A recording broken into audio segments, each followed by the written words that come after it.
Bonjour, je me présente, je suis un gabbro de environ 200 millions d'années. En fait, je suis né au niveau de la croûte, de la formation de la croûte océanique. Je suis né au niveau d'une dorsale, mais en fait la croûte océanique, elle mesure environ 7 km. Elle repose sur le manteau lithosphérique et elle s'enfonce sous terre, en dessous de la croûte continentale, au niveau des fosses océaniques. Et la croûte continentale mesure 60 km, et moi je nais au niveau de la dorsale. C'est juste ça, ici, la dorsale.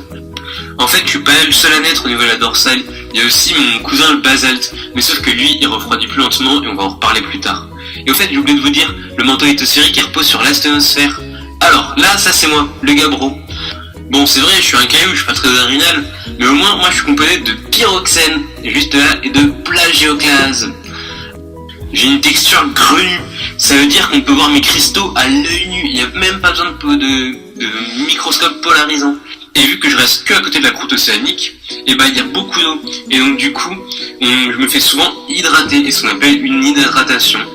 Et en fait, cet apport en eau, je sais pas s'il est pas hyper bénéfique pour moi, mais ça fait que je me transforme. Et du coup, ça fait beaucoup de changements. Hop, on efface tout ça. Et c'est ça. Plus j'avance, c'est-à-dire plus je vieillis et plus je me transforme. Et on peut voir de plus près en quoi je me transforme. Je me transforme en schiste vert. Et ça, c'est mon évolution, le schiste vert. Du coup, c'est un gabbro où il y a eu un apport en eau, et c'est un gabbro hydraté. C'est une sorte de métagabbro si vous voulez. Bon alors, moi, étant transformé en métagabbro, ma composition, elle va légèrement changer. En effet, je vais être composé du coup, toujours de plagioclase, ça va pas changer. Ensuite, je vais être aussi composé de pyroxène, ça non plus, ça change pas, de chlorite, ça, un nouvel élément, et d'actinote. Si vous voulez, c'est un peu comme quand j'étais gabbro, j'étais un bébé, et là maintenant je me transforme en enfant.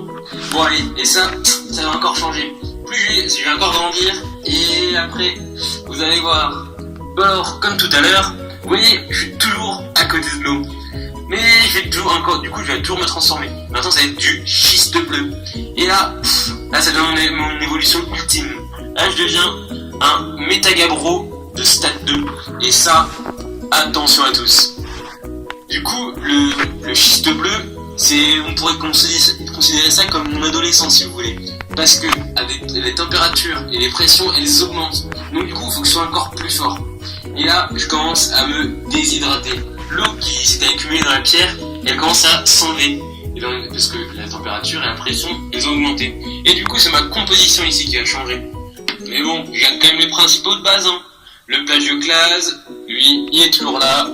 Et le pyroxène, c'est un peu, si vous voulez, comme mon squelette, c'est mon identité. Mais là, il y a un petit nouveau qui arrive, c'est le glaucophane. Bon, l'actinote et la chlorite, ils sont partis, mais on a quand même des nouveaux. Bon allez, et là, je vais encore me transformer. Je vais passer au stade adulte. C'est ma dernière transformation. Et là, c'est plus du schiste bleu, plus du schiste vert, c'est de l'éclogite. Là, les températures, elles ont augmenté. Il fait toujours plus chaud, les pressions ont augmenté aussi. Et là, ça va changer aussi. Du coup, je suis plus pareil, je suis légèrement rouge avec des traces de vert. Et voilà, des petites traces de vert. C'est comme des cheveux gris, mais sauf que là, c'est des traces de vert. Déhydratation, toujours pareil, vu qu'il fait chaud, les molécules d'eau, elles vont elles vont être séparées des molécules présentes, et du coup, ma composition, elle va changer. Bon, et ce coup-ci, c'est vraiment une grosse transformation. En effet, il y a du grenat qui va arriver, de la jadéite, du glaucophane, mais aussi du quartz. Et voilà, il n'y a plus du tout de plagioclase ni de pyroxène. Ça, c'est un gros changement, et c'est dû toujours aux températures et aux pressions qui augmentent. Et donc, du coup, ma densité, elle va aussi augmenter. Ça, c'est le principe physique, si vous voulez. Mais du coup, je vais vous demander, qu'est-ce que j'en fais, moi, de mon eau? Et c'est ce qu'on va voir. L'eau, du coup, elle se transforme en vapeur. Elle s'enlève de la pierre, elle s'enlève du gabbro, elle part. Et ça part pas n'importe où. C'est dans une zone où c'est de la fusion partielle. C'est au niveau du manteau lithosphérique, en dessous de la croûte continentale. Et du coup, cette fusion partielle, elle va remonter. Et ça va se transformer comme en des granitoïdes. C'est pour ça qu'on fait des prélèvements dans la roche de la croûte continentale, on retrouve des formations de granit. Et ces gravitoïdes vont s'échapper et vont aussi changer de composition, et ça va devenir de l'andésite qui va sortir des volcans, ou la petite fumée d'ailleurs. Voilà, ça c'est un volcan. Et c'est comme ça que je repars. C'est comme, si vous voulez, ma mort. Ah oui, au fait, je vous ai pas dit, mais à mon adolescence, elle est déclenchée par la fosse océanique. Bon allez, on va faire un dernier récapitulatif. Ma vie se déroule en 4 étapes. La première, je suis un gabbro. Ensuite, je me transforme en schiste vert, puis en schiste bleu, et enfin en écloïde. Ça, c'est les 4 fondamentales de ma vie. Bon, merci à tous de m'avoir écouté. Et ceci n'aurait jamais été réalisé sans l'aide de Journaux Clémence, Moreau Malo, Anthony Soncani et Gulam Sad. Merci à tous, bonne soirée. Et à une prochaine, bien sûr.